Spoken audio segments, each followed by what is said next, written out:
Très joyeux de vous savoir nombreux devant vos postes téléviseurs, très chers aimables téléspectateurs de WEMSA Télévision. Nous vous disons bonjour, bon après-midi à vous et surtout bon début du mois de mars à toutes les mamans qui sont femmes battantes, femmes avec grand F. Donc bon début du mois de mars à vous. Nous vous souhaitons le meilleur dans tout ce que vous serez en train d'entreprendre, en train de faire, en train de vouloir faire. Allez, que le bon Dieu vous accompagne dans ces mois qui vous êtes donné. Alors, Ézéchiel Moudikongo Talula, c'est bel et bien votre humble serviteur que je suis. Et aujourd'hui, je reçois un homme de Dieu, comme nous avons toujours tendance de vous dire que l'émission Les Congolais parlent, c'est une émission que nous recevons tout le monde. Donc, tous les Congolais qui ont un savoir, tous les Congolais qui ont un partage à partager avec les autres, excusez-moi pour la tautologie, mais ça ne dérange pas. Tous ceux qui ont une connaissance à partager avec les autres, nos portes sont grandement ouvertes pour vous recevoir. Question juste de nous faire savoir, nous appeler à ce numéro qui est affiché au bas de vos écrans. Nous allons vous programmer et vous serez notre invité avec les petites conditions que nous donnons. Allez, je dis bon séjour à mon directeur, mon coach, Paul Tosoua, qui est en dehors de Kinshasa, de là où il est. Le travail s'est fait dans de très bonnes conditions et il est toujours combattant comme il a toujours été. Et bon séjour à vous. De jeu, nous vous espérons à très bientôt. Ici avec nous, na Congolais et puis na plateau Nabiso Congolais. Pourquoi pas vous avez invité Nabiso? Paul Tosoua, mais ça serait peut-être dans le mois où le mois prochain. Aujourd'hui, nous allons recevoir l'homme de Dieu, le pasteur Dona Mbangofa. Donc, c'est avec lui que nous allons essayer de parler du Congo. Est-ce que la régie peut me permettre de voir le sujet déjà? Parlons Congo. Aujourd'hui, on va parler du Congo avec un homme de Dieu. Pourquoi nous avons choisi le sujet de Parlons Congo? Ça va faire quelque chose parce que les Congolais doivent parler et un Congolais veut parler du Congo. Alors, deux Congolais sur le plateau. Un, c'est moi qui suis présentateur et l'autre, c'est le pasteur Dona qui sera notre invité et qui est d'ailleurs ici sur le plateau avec moi, que je vais commencer d'abord à saluer. Pasteur, bonjour et bonjour la plateau. Merci, que l'Éternel te bénisse. Merci. Amen. Merci, pasteur. Le nôtre, on le Likambo Tali, Congo, donc parlons Congo. Parce que on est né Congolais. D'accord. Et le Congo nous appartient et on parlera du Congo. Et on priera sur le Congo. Très bien, on est né Congolais, le Congo nous appartient, on parlera Congo, on va prier pour les Congo. Mais avant d'y arriver, je voudrais d'abord dire quelque chose qui me dérange trop. Ce n'est pas en répétition, mais ce sont des informations qui nous arrivent. Tonton Omega, vous pouvez nous permettre, pendant que je suis en train de parler, vous allez commencer cette fois-là à illustrer les images. Le gouvernement provincial de la province du Kwilu, vous devez franchement nous aider. Nous sommes tous des Congolais. Le pays ici nous appartient, comme l'a dit les pasteurs. Dona, les Congolais n'est pas seulement réservé au groupe d'individus. Les images que vous êtes en train de voir, c'est au stade du Simen, qui se trouve dans la ville de Bandundu, chef-lieu de la province du Kwilu. Alors, je vous dis, ce stade a été fermé il y a quelques mois passés. Les activités sportives ne passent plus ici. C'est-à-dire que Bale et Betamarate Awa, concert et s'organiseraté Awa, Bakanga stade. Par qui et Banaïkoye Banate Moutakanga stade Oyo. Après un moment, les gens se sont levés pour dire que non, ce stade doit être, il y a un pour l'activité bêta, parce que nous savons tous, ceux qui battent les autres bêta, ils ont rappelé une manière, les jeunes se concentrent beaucoup plus dans le sport, et le monde alors, ceux qui beaucoup suspendre Babylone, ceux qui ça va gêne, et Sengo, le labango, l'exabango, batan et belé, n'abisika na po délinquance zalate, beaucoup mieux qui s'est engoué salema, vous ont créé délinquance moussous. Il paraît que le gouverneur de la province du Kwilu, Willy Chunda Lassan, qui n'a revendiqué pour faire le stade par ordre il y a gouverneur il y a province à boy que stade va faire yangote donc à boy raison valable pour que ce stade fonctionne to yebi yangote donc yeka ka boy stade est opérationnel te ba poto ya stade ba longola na terrain ba côté yango na kati ya salle bâtiment mozo mona wana na sima bato bâtiment mozo mona na ba côté yango kuna ba bomba ba poto kuna activité mo sala marate ba gradin kutu koloba te soki ezalaka te matiti bozo mona na eza na zamba te eza na kati ya stade eza na kati ya ville ya Bandundu eza chef lieu ya province ya Kwilu. Alors eloko ezo déranger nga bota la stade na kati e koma bilanga ya ba maman place où il faut mettre en démo, place où il faut faire l'activité à minene, nous tout le monde dans le stade des martyrs. Place où peut-être il faut faire un séminaire, ceux qui battent les athées, comme ici à Bilanga, comment on sait la Bilanga la stade. Alors chaque gouverneur il y a province, au Kangi stade Oyo, Pona, Nini, pesa biso ba raison valable. O Tindio au Kanga stade Oyo. Ba raison valable ça nini pas juste que là tozo ba raison na ngote ndembo ebeta marate stade comme bisika ya kolona ba biloko to boite ba espace où ça approprié pour na ngozali mais na kati ya stade te quand même tozo comporter bozo confondre faut bossa la tonine cher gouverneur ya province ya Kwilu pour na nini au pekisi ba activité sportive et ça la malakati ya stade ya sima ozomi na chef lié à province aux chapeauté ministre ya sport est-ce que au monde ministre sport provincial est-ce que boye baka penza ba rôle na bino to boye baka yango te utilité batinda bino boye baka yango te franchement nous voulons voir na bref délai to mingi to mona stade ba ko fonctionner et puis bon meka ko bongisango ezali ki boite bozana gazon synthétique pelouse synthétique wana mais bozo gaspiller yango carboé sans utilité. Balonga bango ba pesa ba mususu ba kino sala. Non botika bozo sala mutema ba contre population te o bozo lona ko balukela bino moko cher gouverneur de la province Willy Tchunda avec beaucoup de respect que je vous dois. Yebisa biso nanu pona nini stade oyo boboyi est fonctionner. Pour aux numéro 1 à province parce que stade oyo fonctionner te na raison nini. Insécurité zo continuer cause na province wana ya Kwilu. Bandundu ville insécurité comme le quoi maya komela batu ba comment insécurité tina 18h ba comment ko banga ville na biso zaka ville la sécurité bo bebi sa yango insécurité comme ebele to loba o bozo loba to loba te poto tikela banani ngana lobika to za la posa to ba gouvernement central to za na capitale to yebi pe très bien que makam to loba bo kaka pardon bo mekana ko tala makambo akuna pardon na bonde libino na bonde libino pour meka otala makambo kuna. Très bien, je dis un grand merci à l'ingénieur Mardoché Moussingeni qui me suit depuis quelque part. L'ingénieur Mardoché Moussingeni, merci beaucoup et surtout courage, grand, on est ensemble, il n'y a pas de souci à se faire. On revient sur notre plateau, pasteur, et ça la rapassi, tout ça va congolais, chef lié à la province, il y a Kwilu pesa, moko ya ba province na kati ya mboka na biso Congo.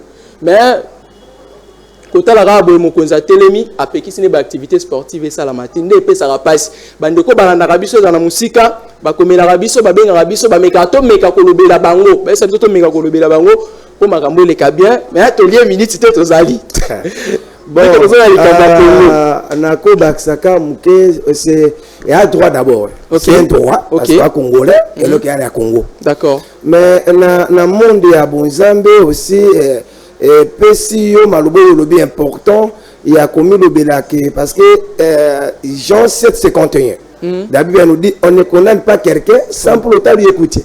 Alors on lance mbera ou yokai. Très bien. C'est pourquoi on voudra bien savoir pourquoi Stade Wana est Kalama dans le bref délai et ça surtout qu'on a bêta gouverneur là ça la bêta la place ma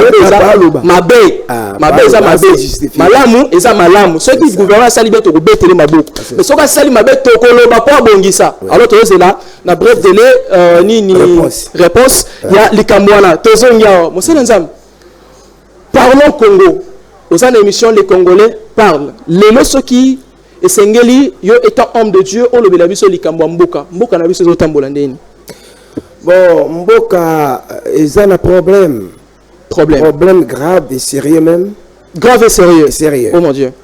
Parce que est-ce un problème il comprend sa biso et Sengote jusqu'à ce que campagne d'Ingé Salama. À mes rêves, à mes songes, à mes visions. Le créateur m'a parlé si l'est. Tango, Sangwa Nezoya, l'obi même Naleli, Namassis, ce qui se passe là, comment va s'y prendre encore ma pinga et on les a éliminés comme ça par rapport à d'autres de la biso et alors qu'on a ces là qui n'a Mokozamboka, on disait parce que bato informateur bi mutoyo des officiers wana o batrahi éliminons. Donc ba officier na biso ba trahir mboka ba trahir ko et ça a été exécuté ainsi. Donc à la manière jusqu'où et quand était nous on ko bika kimia Et d'ici là, les cieux. Depuis qu'à mon frère Zalaka, il faut battre les mains. Ça, les ensembles, ceux qui battent les métiers. Ok. Namakambo. Que totali tokangi kaka maboko, tozotane makambezo tambola Israël au Kolo Bible, Kolo Zambe. Babane kotambola roi, prophète. Prophète, oui. Roi, prophète. Le roi conseille le côté sa consultation prophétique. Ainsi dit l'Éternel. Allez-y, n'y allez pas. Ne le faites pas. Et gloire secondaire à l'Éternel, malgré les cas qui parce qu'il y a le mal, il y a le vrai. Mingi mingi oh non, bakoma kina maboko ya bakonzi. Mais c'est kaka yambongo et bakonzi bamone que il n'y a pas la vérité. Pour mutaye bisa penza mokonzi que nzelo zotamboleza mabe. À mon difficulté, il y a enveloppe et la dernière. Et c'est par là que la mort est entrée. La mort dans la peau. Voilà, on profiter de la besoin. La besoin privé et ma maison tambolate. Et je te promets, Ézéchiel, et Teniambo Kawan, Namakamo Zamba la Kisinga. Au nom de Christ crucifié, resté le 3e jour. Au nom de Christ crucifié, ressuscité le 3e jour. L'Éternel Dieu désarmé. Les anges descendra avec l'armée. Il y a fait RDC. Nandenge to ressemble parce que campagne banda le 12 mars, tu pamboli moi et que sous le 19 dimanche. Ba code Christ, ba papa nangai. Bah, je pense que au long émission, na kostokoshite n'était noana. Et tant que tokosanga na lokola mutumoko, le drapeau de notre nation lutte par rapport à ce que le Saint-Esprit m'a montré. Je dirais amen que Dieu est grand avec l'armée. Il y a que stopper M23. Est-ce que les loba hommes de Dieu ndenge besoin na mboka, besoin qui pensa tant, soit besoin likanisi ya kokuta entre bino. Qu'est-ce que bino le quoi ba prophète ya tama biso olo pour na Israël ou tu le ba bien ezaki mokonzi atambola nani na prophète, c'est-à-dire mboke ko tambola malamu te soki ba sali nzambe bazate bosi besoin likanisi ya kokuta na entre bino bo bondela na le quoi ba sali nzambe bo meka kotala nini zo simba est-ce que ça likambo na spirituel to zaka nde to zo mona na nzoto boy. Bon, moi, un peu de difficulté, ça, oui, bah, y a les organisations, il y a tout le monde de la peau en Mboka. Mais pas si mouké, eux autres, la spiritualité, il y a bah, papa, nabiso, bah, kambi biso, l'unité, on n'est plus unis. Les hommes de Dieu n'est plus unis. C'est là où le diable sait que, bah, Congolais, ceux qui, bah, sangani, il y a la victoire. Et manque d'unité. Manque d'unité. Et c'est ce qui nous divise. L'union fait la force. Mais vous êtes tous inspirés de Dieu. Bien aimé, nakolobela on eza sujet mobimba na ministère muto nzamba pesinga pona tambisa bana na Zambie na portion nzamba pesinga apesanga des colonnes. L'amour sincère et la repentance sincère. L'amour sincère et la repentance sincère. Il y a l'amour et beaucoup d'amour qui n'est pas sincère. Il y a la repentance et beaucoup de repentance qui n'est pas sincère. Amour et sincère entre bino basal nzambe to entre banane. Et non l'amour dans la famille, il y a des familles qui n'ont pas l'amour sincère. Dans les églises, il n'y a pas l'amour sincère. Collège pastoral, que tu vas dans cette question là, qu'est-ce qu'on peut faire? Nangambo mboke kende, mokonzambo ka s'engager à 100%. Comment l'accompagner dans nos jeunes, dans nos prières, comme une personne. Et l'ennemi qui sait que ceux qui va s'engager, on va avoir la victoire. Et à côté ici, immunité à un niveau incroyable. Et on demandera au Saint-Esprit, on est maintenant en fonctionnement. Nous sommes dans l'autre de l'Arabie Saoudite, conduit dans la jeune prière. Et cette unité-là reviendra. Ça vous ferait du mal au mekakozwa likanisi ya kosangisa basala nzambe mususu bakoza na posa bo partager les cambo ensemble na bango. Mais natina nini ya campagne la campagne non c'est par là. Sans campagne je n'arriverai pas parce que d'abord il y a le temps. Et comme le Saint-Esprit est au rendez-vous. Ba yebisa kinga ke na benga ko bana ba tata ya tata na ko be papa kelani. Ti na musala nzambo nzambe inspiré le na tongo. Que non nzamba linga sa ngona yi. To sangana na lokola mutu moko. Na kalembele A35. To bonde la nzambe. To simba drapeau ya mboka. To le la nzambe po le tenu wana est. Que banguna ya est. Nzambe ya David.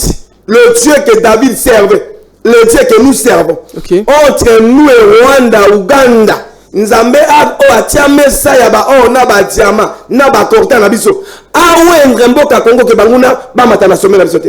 Et chaque fois, j'ai confiance dans l'Éternel. Mbela nazo lancé, déjà nazo lancé, basa na Nzambe, ba papa prophète, prophétesse, serviteur, servant de Dieu, intercesseur.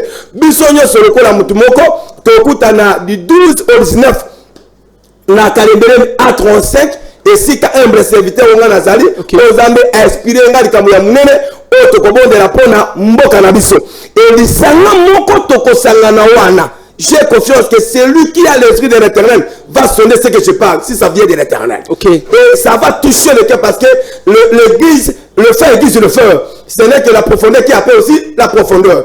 Oyanzambe, ba aiglon, na ba aigle, toko se ressembler comme une personne et on se rassemble. Parce que des fois, on priera encore que le reste là qui n'aime pas qu'on s'associe, qui n'aime pas que l'unité soit ferme. Ce qui faisait bien aimer la force même à tout Babel, surtout au temps de la Genèse 11, et verset 1, il était de même langage. Il y a même langage, même compréhension, et Tina qui basa la tourne à bango et matana sommet, jusqu'à ce que ça m'abangi. Première fois, ça m'abangi. Non, descendant, confondant. Et on a qui confusion de balangue et ceux qui te côté dans le même langage, on n'y arrivera pas. C'est le pasteur Dona. Nous l'avons reçu aujourd'hui. Nous voulons parler du Congo. Parlons Congo. Le Congo, notre pays, il est congolais, bien que homme de Dieu, mais il est congolais de naissance, congolais des pères et des mères, congolais d'origine. Alors nous vous signalons que l'émission n'a pas de rappel téléphone. D'accord? Tu fungola la téléphone, bino bat bozona na biso, ce qui mi tourne zali. Ce qui préoccupation ezali, ce qui demande ezali, numéro na biso téléphone eza affiché na ba itando ike na bino, boko benga biso na numéro wana to ko yamba bino boko leka en direct, boko tuna mituna et to ko évoluer bongo. Donc bappel eza permis na émission na biso, yo pe mutozana en commun, SMS okoki kokomela biso numéro ka yango wana. Au Komel biso tokotanga yo na ndenge esengeli. Nous parlons ya Congo comme tobanda kobeta masolo. Est-ce que pasteur ceux qui bande ko mususu ba pasteur mususu oyo invité te mikolo yango ba yeka kana propre volonté na bango ba kozala bienvenue ou encore il faut à la par invitation pour ba se présenter bobo de la pona mboka. Na ce qui concerne l'Éternel on n'invite même pas. OK. C'est le Saint-Esprit qui touche. Okay. Je viens de parler ici. Ce qui est de l'Éternel, le Saint-Esprit le parlera. Que ce que cet homme l'a dit, ça vient de l'Éternel, il viendra. Donc s'ils venaient, ils ne seront pas à côté, ils seront considérés, ils prendront la place qu'il faut. Et puis, la considération même là, c'est Jésus lui-même. Personne ne sera pas considéré, tous on sera considérés que par Jésus. C'est la Très bien, il parle trop bien, je vous signale, il parle trop bien. Nous allons maintenant entrer dans le vif du sujet, l'admirable. Admirable. Pourquoi le terme admirable pendant que vous voulez chercher la paix du Congo, vous voulez parler de notre pays? Pourquoi d'abord admirable? Ok, gloire soit à l'Éternel, merci Ézéchiel. Ba maman nyoso bolandanga. Maintenant, mutuna wane komisike na s'exprimer na likambo munene o Nzambe alobela kingai po bolobaki obne autuno mituna sikotozo ba likambo lingo lobate. Nabo ba yebinga po babinga ki lolenge wana. Maintenant na isabi ke no lelo a bandolo bisanga na oyo nga na zana ngo bino bo sosora likambo yo lingi e salama. Na pesi bino nyoso mbote bo yebinga to bo yebinga te obino bomo déjà Moussa Nzamba bimi na télévision que Adonai vous bénisse au nom de Jésus. Amen. Bien-aimé na monaki likambo munene d'abord ça venait dans des rêves. Ozamba talisa kingai mikumba ebele na vie ya bana na Nzambe. Ça a commencé par les enfants de Dieu. Et pesa ki biso verset moko zwango na ndako bana bakotangela yo Esaïe 10 verset 27.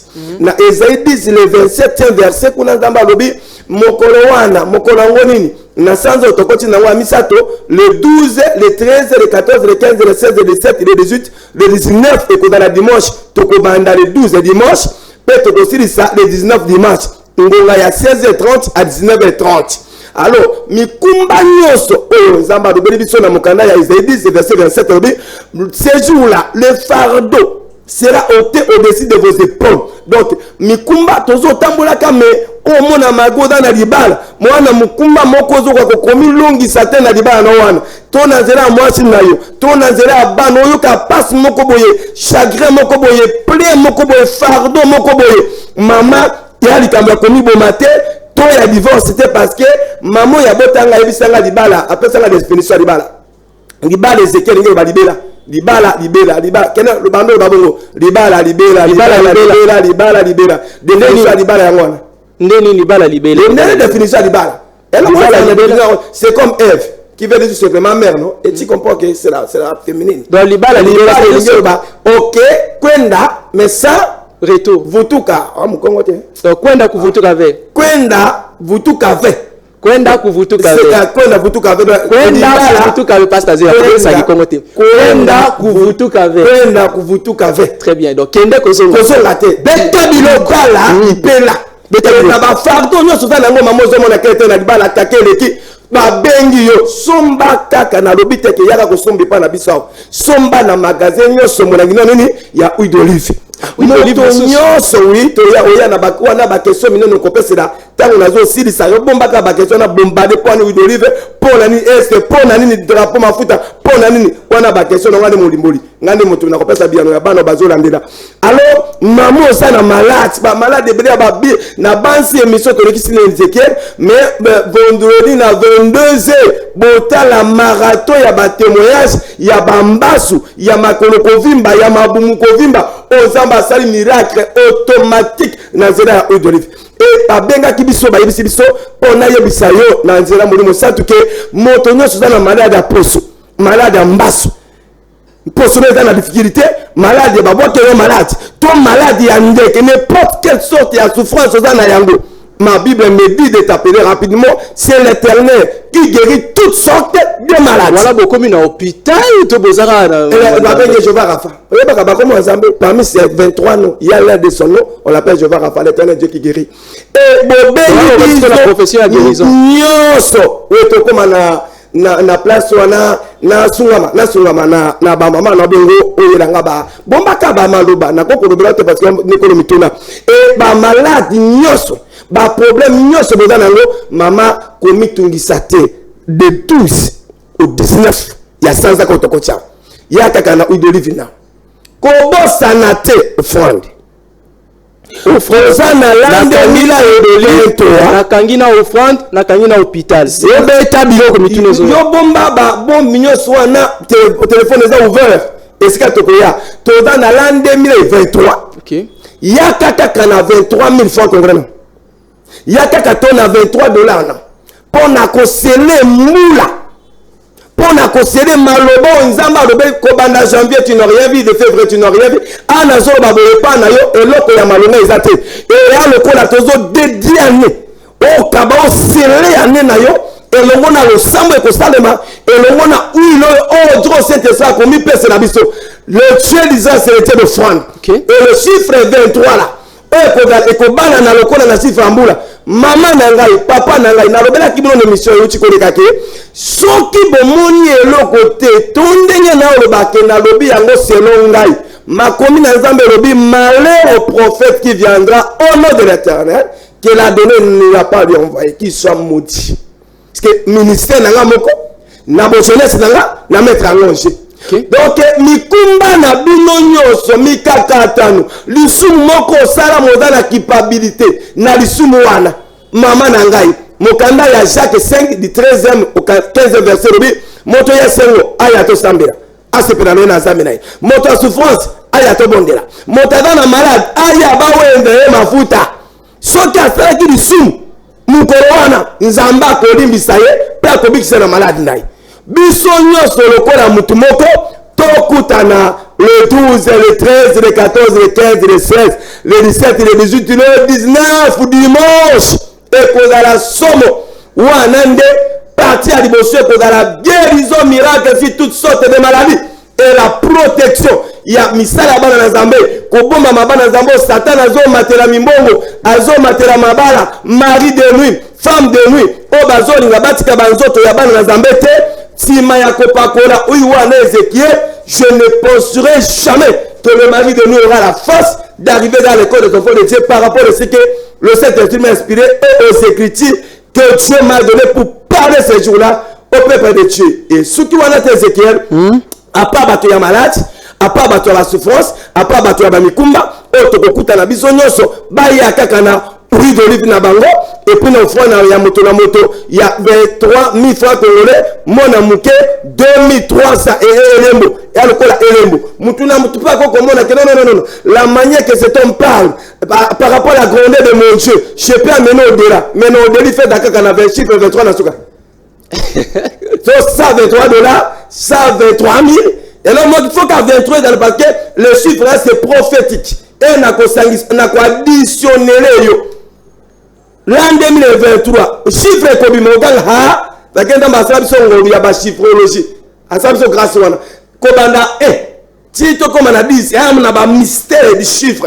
Et quand on a et c'est que ce qui wana te kaka pona pepe na Nzambe ba ye kotalisa nengo mona ka film to banda kotala ya bana Israël nge ba makina Égypte nge Pharaon alanda ki bango et tout le coup wana bien aimé na moni est envahi bato basangani kaka ba mata e puis Nzambe atalisa kinga et ça lokola ngomba moko ya munene mena banguna baye bakomi na ngomba wana il faut ba mata po ba komi na biso na RDC et vision sili.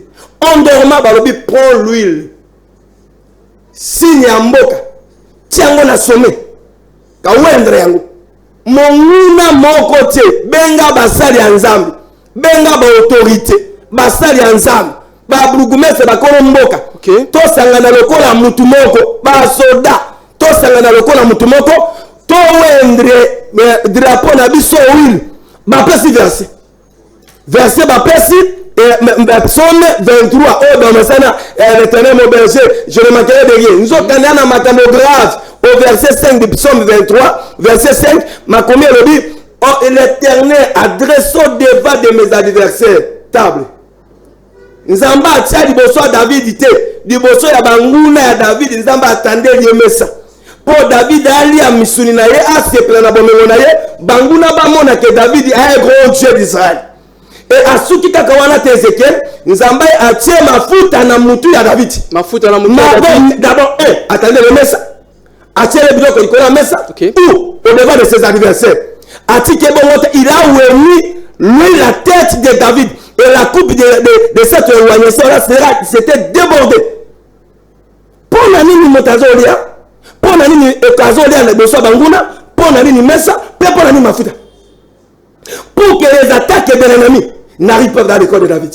Mais là, Ézéchiel, Mukolowan, na dimanche wana mosala Nzambe, toko sangana banganga Nzambe ba papa na la molimo. Le problème est tungisa kelobi mona wana esikani na nga ko benga bato. Mais na benga bino ka place wana sala ko wana mona ki révélation. Pourquoi? Parce que Nzambe Yesu yemoko masia. Bato bazela, vous savez, na côté ya bino te baba papa il respecte na to obelana bino na peuple. Bato bazela ki Christ abota mawapi. Dade na banda kwa ba levite na banda kwa ba gros. Là il croyait que Christ peut revenir jusqu'à présent et ba juif et bela bazoni makite que Yesu ya mais abotami même epay tabe pay ya botami na kati. Ce n'est pas le lieu mais c'est la contenu. Ah, oh là, my God. Ce n'est pas le lieu, c'est la contenu. Zela. Ce n'est pas le lieu, c'est la contenu. Ézéchiel, Ezate pour la stade de martyr. N'est pas la gloire. Ezate que parce que tu es un triomphant. N'est pas la gloire. Non. Le triomphant, le martyr, le tata Raphaël n'amène rien. Aux autres, peut-être c'est ok, martyr, Robert Kampiaka. Non. Peut-être c'est ok, martyr, Robert Kampiaka. Le problème est, na si j'ai un ce n'est pas que mon abotamaka à Jérusalem. Il fallait que Christ soit né en Jérusalem. Capitale Malamoko, mais abotami na Bethléem. Là, il y avait que les animaux seulement. Pour lui montrer que Dieu commence, ce n'était pas parce que l'endroit qui peut faire que Christ naisse, non. Ce n'est pas l'endroit qui peut faire la naissance de Jésus. Le problème est que Nabatol, mais mon Naza. Oh là là. Nabatol, mais mon Naza. Donc, on a béni Batata Nangai, gouvernement, sommet Yamboka, Bakoza Yamboka, Nabatol. Mon Naza, Baba Telipate Bazo Yane Loulou. Il venait avec force pour faire paître les troupeaux Ézéchiel. Et les anges les ont apparus. Ils ont vu une grande lumière se répandue au-devant d'eux. Et la voix sortait dans cet resplendissement-là de la lumière. Que non, n'amenez plus vos brebis comme d'habitude. Ok. Là vous y allez. L'enfant est né. La promesse que les prophètes ont entendu, ont tant parlé, c'est accompli. Dans la maison de David, la promesse est accomplie dans la maison de David. Hey, il y a super simplicité l'équipe. Mais qui s'atabanda canari Ézéchiel eza pasi pour la moto ya mbongo amesana maya lobe. Mais eza na facilité moto ya lobe amesana climatisation. Très bien, eza pasi. Mutauta na mbongo akita na omela maya lobe na lipa. Tu vas biso. Eza pasi. Sentir hein. On le billet pas milango. Na bien. La coupe na biso. Alors pasteur, boso balikambo etali nation. Oui. On a une unité concentralisée qui permettre na mutu nyonso ndenge te mona ki bandeko mususu wa net stade de martyr eza pour na mutu nyonso, d'accord? Pour na unité le roi tozo balikambo mboka ko permettre mutu nyonso aya par exemple net bolobi bon to ko sala ngona stade de martyr to ko zala ba homme de Dieu boye wana to kumsambela pour na mboka na biso ekolo na biso boye ka wana na place me mango net na ko tozo me makuna pasteur qu'est-ce qui a manqué mbongo